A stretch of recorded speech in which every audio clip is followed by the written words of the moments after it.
sounds. So I'll go ahead and I'll start off with the right upper quadrant, move the left upper quadrant, left lower quadrant, and then right lower quadrant.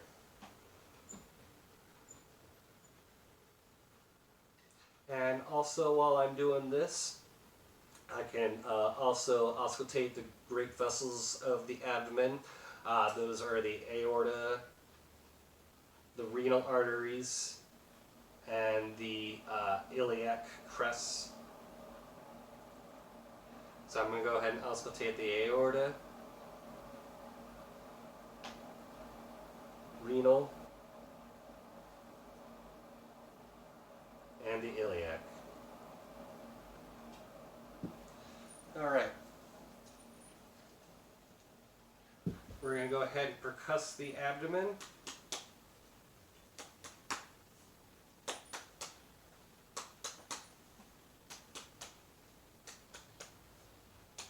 And a good thing to do, since we forgot to do it earlier, was probably percuss the anterior portion of the chest.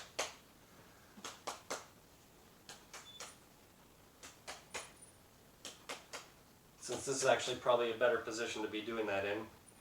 Okay, now for palpation. There are 3 levels of palpation here. There's light, deep, and then essentially what we call organ or possibly even liver palpation is in that we're applying light pressure with our fingertips. Noticing any change in fluid shifts or anything like that. So we're going to start off with light palpation, work on to deep, and then we're going to actually have to get Lincoln involved before we do kind of the super deep organ or liver palpation. So we'll go ahead and start off with light, feeling with our fingertips. Alrighty. And then we're also observing for any hernias, whether it be inguinal, umbilical, etc., etc. A little bit deeper palpation. Alright. And then when we get Lincoln involved, we're basically going to have him take a deep breath, and we're going to check the splenic side, and we're going to check the hepatic side as well. So go ahead and deep breath. Good. Deep breath. And good. Now while I've got him here, I'm going to go ahead and palpate for femoral pulse as well. We're going to palpate for all 4 lower extremity pulses when we do our lower extremity examination here in just a little bit. We're going to go ahead and sit Lincoln up right now, and we're going to do the upper extremity. Alrighty. So as I observe his upper extremities, I'm essentially going to have him follow along. I do have a rudimentary reflex hammer right here. I'm just trying to observe if I'm putting it in the right spot or not.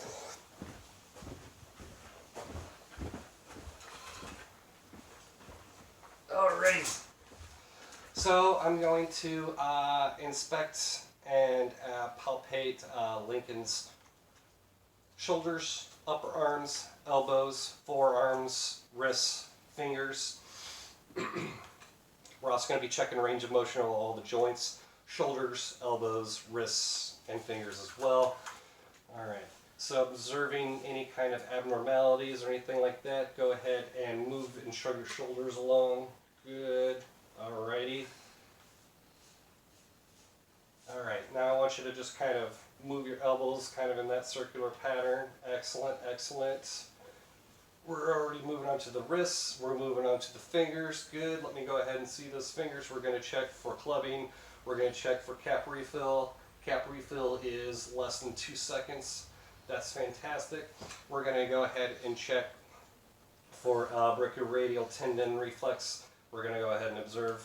Good. Excellent. When we do the brachial bicep reflex, we're going to strike our fingers as we observe bicep reflex, and the same with the tricep reflex. Alright. We've got a pencil right here. It's got what we would consider to be a sharper end and a duller end right there. I'm going to basically rub one or either against your skin. I want you to close your eyes, tell me which side I use, okay?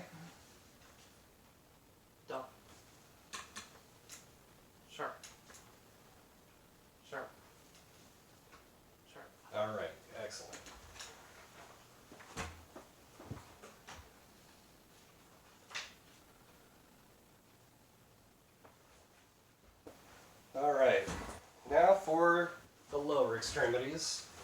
I'll go ahead and get my hammer once again. If you wouldn't mind just sitting back in the chair, we're going to do a patellar tendon reflex. All right. Good. Good. And then we're also going to do, this one's going to be a little bit tougher, but we're also going to do an Achilles reflex. All right. All right. I'm also going to do the same thing I did for inspecting all the upper extremities. I'm going to inspect the lower extremities. We're going to look at the hips, we're going to look at the knees, we're going to look at the ankles, and we're going to look at all the toes. Observe range of motion of each joint, and also pay special attention to any problems with skin integrity. Mainly, we do have to be somewhat mindful of edema at this point in time, because if there's any kind of peripheral edema, especially in the feet and ankles, it can be indicative of any kind of circulatory circulatory dysfunction, and could possibly suggest congestive heart failure. The first thing I'm going to observe is go ahead and get yourself in a recline position again. We're going to do inspection and palpation and a check of range of motion of the hips. First of all, are you experiencing any pain there when I push down right there?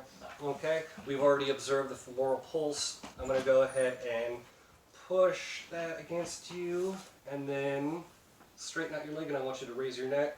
Any pain? Nope, good. Any problems with movement of the hips? No. Nope, okay, good. We're going to come along to this side. We're going to perform the same test. Alright, going to go ahead and raise the hip. Raise the leg and go ahead and, alright, excellent. Alright, you can go ahead and put yourself down in normal position. Now we did observe the patellar reflex, but I want you to show me full range of motion of both your knees. Good, sorry, I'm in your way. Go ahead and show me full range of motion of your ankles. Good, go ahead and show me full range of motion of your toes. Excellent. We're going to go ahead and check for a popliteal pulse, a posterior tibial pulse, and then I'm going to go ahead and take your shoes off if that's okay. I'm going to go ahead and check for dorsalis pulse, dorsalis medial pulse. Good, excellent. Also observing the toes for any clubbing, discoloring, etc., etc. And then we're also going to check the cap refill of the toes, and those are excellent. Okay. At this point in time, we're going to do a little bit of walking exercises. I'm going to go ahead and have you stand up. How do you feel right now? Fine. Fine? Okay, good. All right, so we're going to basically be marching towards the south pole right now. I want you to go with a heel-to-toe fashion until you reach into the carpet, and then turn towards me, and then we're going to walk on our heels towards me. I feel like I'm going into the army again. Well, and then go ahead and march towards the south pole again, but this time march on your toes.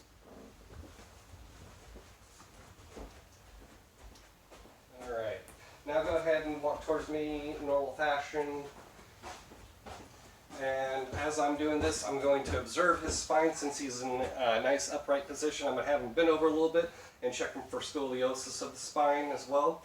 And then while I'm doing that, this is a great time to just have him rest his arms at his side. We're going to do a Romberg test, and I'm going to essentially have him close his eyes. I'm going to hold him up, or not hold him upright, but make sure that he doesn't sway back or forth within 20 seconds, and make sure he doesn't fall or anything like that. And once 20 seconds is up, I'm going to have him open up his eyes.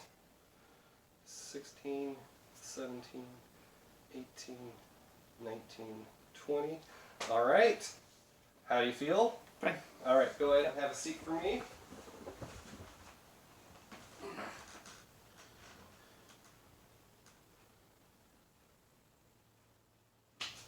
Alrighty. That kind of does it for me today. Do you have any questions or concerns for me? All right, well, I want to thank you very much for your time, Lincoln. Hopefully it worked. Hopefully we got a recording still, so.